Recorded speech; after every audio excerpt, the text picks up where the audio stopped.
When the county assembly steps here and tells you, we have brought you a governor of bad behavior.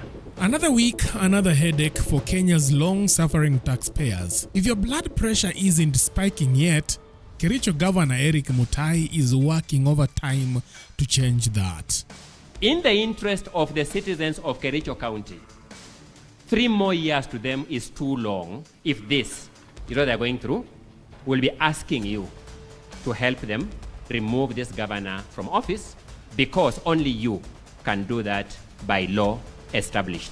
For 2 straight days, senators have grilled Mutai, and the more the question pile up, the angrier Kenyans online have become. These aren't just any Kenyans. They are the ones who part with their taxes religiously, only to see the cash vanish into projects that look nothing like what was promised. And we are saying this is evidence of bad behavior.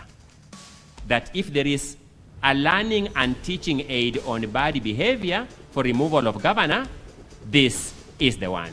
Mutai's interrogation was led by lawyer Elisha Ongoya, who waved photographic evidence of a so-called 2.9 million shillings housing renovation project.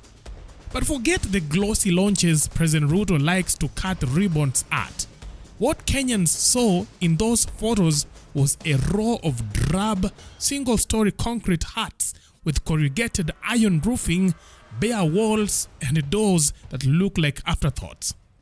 One house even had a sheet of metal doubling as a rain shield. Chimneys stuck out of the roofs like an insult. Now, this is what 2.9 million Kenyan shillings apparently buys in Kericho County. 6A, pages, yes, correct, on the screen. Thank you. I want you to look at the bills of quantities, and those are the houses as finalized and paid for. Those are the houses as finalized and paid for, 2.9 million shillings. Let's continue running kindly, technical team. Yes, those are the houses. Those just pause there. There are a number of houses. They are the same design. They are the old national houses, housing council houses, the same design. But so that's it. Those houses, one of the bills of quantities paid for is re-roofing. And you'll see the description of the roof supposed to be put. These houses have been fully paid for, 2.9 million shillings.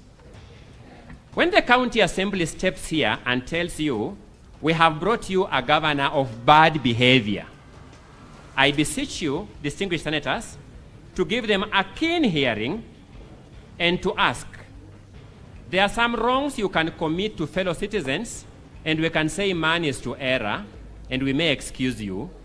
But the big question is this one of the wrongs, even if this was the only ground, that we can say man is to error and forgive him? I asked myself this question, that if I served as governor and traveled to Kipkelion West, where this project is, and learned that this is what I'm doing to my fellow citizens, well, did it prick my conscience that I'm bringing a curse to my own children and children's children? The decision, senators, is yours. Our duty is to lay that evidence before you. Seeing that my time is spent, this is the contour of the evidence that you are going to see in the multiple volumes presented before you. In the interest of the citizens of Kericho County, 3 more years to them is too long. If this is what they're going through, we'll be asking you to help them remove this governor from office, because only you can do that by law established. I rest the county assembly's opening statement. But that was just Act 1. The governor also allegedly dished out 100,000 Kenyan shillings to a pastor for prayers at one of his events, 300,000 Kenyan shillings for a county official's travels, and over 320,000 Kenyan shillings for just 5 hours of speaker rentals. Even the tent at the event was billed in the millions, an amount that could make a wedding planner blush. If you look at that bundle, you will see some motor vehicle. I wouldn't give the design, but it looks like a Pro Box with some speakers mounted on it at the background. Volume 6A of the County Assembly's documents soft copy of colored photographs contain a flash disk. But volume 6A,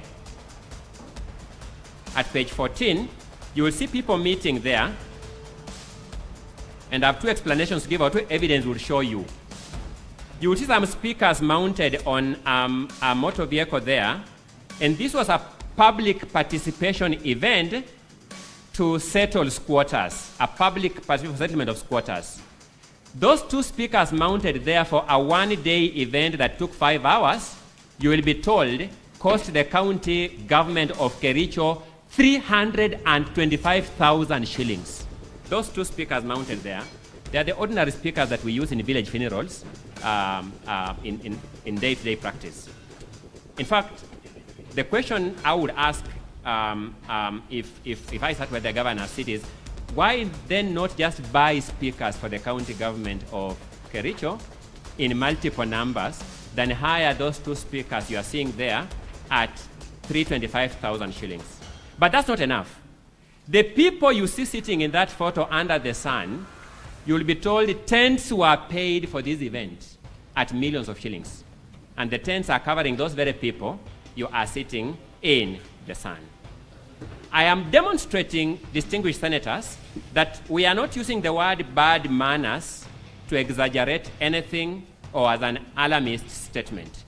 We have documented vouchers and we have documented bank statements and we have documented photographs to show that.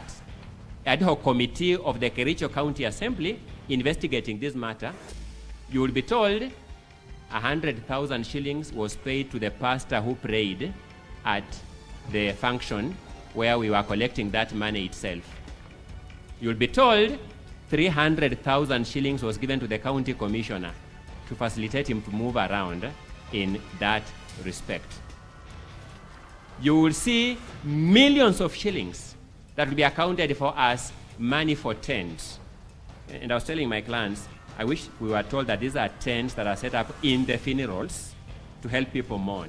No, these are funerals set up at hotel establishments for bureaucrats to meet and eat lunch, and the evidence will show you how that was. And we are saying this is evidence of bad behavior. That if there is a learning and teaching aid on bad behavior for removal of governor, this is the one. When confronted, Mutai didn't blink. He blamed enemies for plotting his downfall, painting his impeachment as a political ambush orchestrated by rivals. What is happening in Kericho is a well-orchestrated conspiracy, political conspiracy, to remove the governor of Kericho. One is for political interest and political expedition. Because you are seated there as the speaker of this great house. At the county assembly, we also have a speaker whose interest is one, to be the governor of Kericho County. How then do you become the governor? Impeach the governor, make it easy for you, and probably along the way, impeach also the deputy governor, and sit in as both the governor and the deputy governor, and the governor, the speaker of the assembly, so that out of the 10 years he served as the CEC of Kericho in charge of finance and as CEC in charge of roads, will be able to execute what he never accomplished. But that explanation might be harder to sell given the laundry list of accusations trailing him. They include riling up a mob to grab private land for an illegal dump site, sidestepping NEMA regulations, and handpicking allies for county jobs while sidelining others. Financial improprieties also dominates the charge sheet. The County Assembly of Kericho have brought before you their governor, and they are telling you he is of bad behavior. They now wish to lay out the basis for their assertion that having observed their governor for slightly over 2 years that he has been in office, his conduct reveals bad behavior. They have therefore carried that rot to you as evidence of bad behavior, and will be inviting you to consequently vote for the removal of this governor from office. I'll give you a few examples. Evidence will show that a company called Mengro Products Limited was awarded a contract to maintain a bridge at a contract sum of 3,120,790 shillings.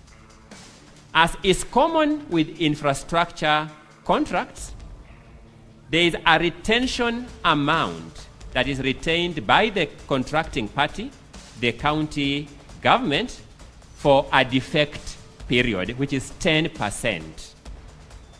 When the vouchers are laid before you, 10% of 3,120,790, you will notice, is 312,079 shillings. And that is actually the amount that was prescribed in the contract, as the documents will show you. On 8th November 2021, before the governor in question came to office, that matter was settled, and Mengro Products Limited was paid 312,079 shillings in full and final payment of the retention amount. After this governor came to office, fictitious documents were created, new payment vouchers generated, and on 16th October 2024, during the tenure of this governor in office, Mengro Products Limited was paid 312,079 shillings, the same amount that had been paid in full and final settlement on 8th November 2021. Cherire Holdings Limited is a company that was granted a contract to construct a road in Soliat Ward at a contract sum of 4,530,360. The retention amount was 453,036. That money was fully paid during the term of this governor on 28th June 28th June 2024. Full amount paid. On 16th October 2024, 4 months later, fresh payment vouchers were generated, fresh supporting documents generated, and the same amount was paid to that same company, Cherire Holdings Limited, on 16th October 20. In short, Kericho's governor isn't just fighting for his political life.